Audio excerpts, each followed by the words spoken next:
Matahom nga kabuntagon mga kapaglaom. Atong hisgutan ni ining adlaw mao ang atong morning devotional nga naguluhan, gamiton sa Dios bisan ang ato nga mga sayop. Ug ang atong teksto makita sa Salmo 32 bersikulo 8 nga nagingon: Igapahamatngon ko kanimo ug igatudlo ko kanimo ang dalan nga imong pagalaktan. Sa ibabaw nimo igatutok ko ang akong mga mata sa pagtambag kanimo. Nag-alagad kita sa usa ka maluluy-on nga Dios.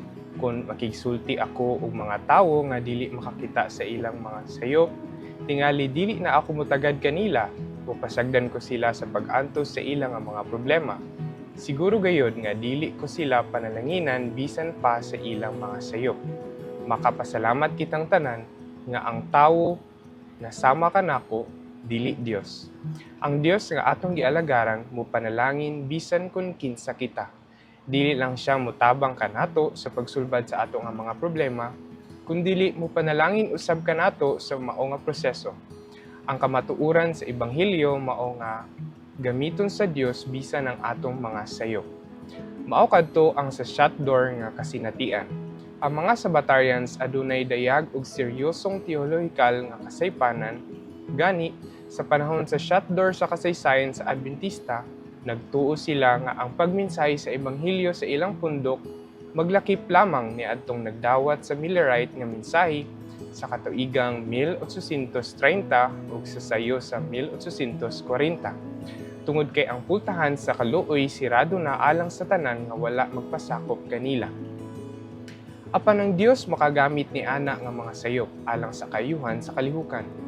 Nauna, iyang gimanduan ang gamay nga pundok sa mga Sabbatarians sa paggamit sa ilang nga mga panahon sa kasaysayan sa pagtukod sa usa ka lig-on nga patukuranan sa teolohiya. Busa ilang gigasto ang diyutay nila nga salapi alang sa pagmensahe hangtod nga sila adunay usa ka mensahe. Ikaduha, human maugmad ang ilang teolohikal nga pagkatawo, ilang gilimitahan ang ilang pagmensahe tali sa 1848 o 1851 ngadto sa ubang mga Millerites.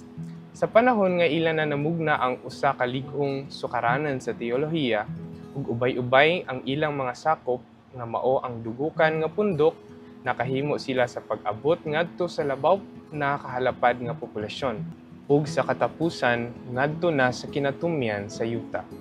Ang paghinumdum sa panahon sa shut door sa kasaysayan sa mga Adventista, akong gitan-aw kini nga usa ka kinahanglanon nga sukaranan sa kalambuan sa pundok. Nagmando ang Dios sa matag lakang aron sa pagtukod og lig-on nga sukaranan nga gikan niini magsugod ang usa ka buluhaton sa tanang kanasuran ug kabanayan sa pinulungan ug katawhan. Pinadayag 14 bersikulo 6. Ang Dios magpanalangin gayud kanato, mao kana ang ebanghelyo, mao kana ang maayo nga balita. Ug kumusta man ka, higala ko? Ato ba nga panalanginan bisan kadtong hinay mo sabot? Managsama ba ang ako ug imong espiritu? Gusto ba gayud kita niini? Akong hagiton ang matag usa karon sa paggamit sa iyang grasya sa atong mga kinabuhi sa adlaw-adlaw ngadto sa atong mga asawa, mga bana, mga anak, ug sa mga sigkasakop sa iglesia. Tabangi kami amahan namo nga mahimong usa ka positibo nga panalangin bisan kon ang mga tawo sa among palibot makahimo og bug-at nga mga sayop. Mag-ampo ta mga kapaglaom. Among balaan nga Dios na naikaw sa kitasan sa mga langit, salamat kayo niini nga pagpahinumdum Ginoo nga bisan sa among kasaypanan, ikaw sa gihapon nagapadayon sa paggiya sa matag usa kanamo. Salamat kayo o Dios nga ikaw nagagiya sa among pagalaktan o nagahatag kanamo sa paglaom sa matag adlaw. Salamat kayo Dios sa imong pagpanalangin sa matag usa ug nga mahimo unta kami nga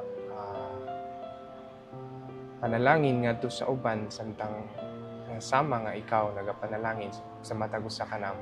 Salamat kayo Dios sa pagdungog sa among mga pag-ampo, amo kining ginasalig ug kinatugyan sa ngalan ug gahom ni Ginoong Hesus nga among personal nga manluluwas. Amen.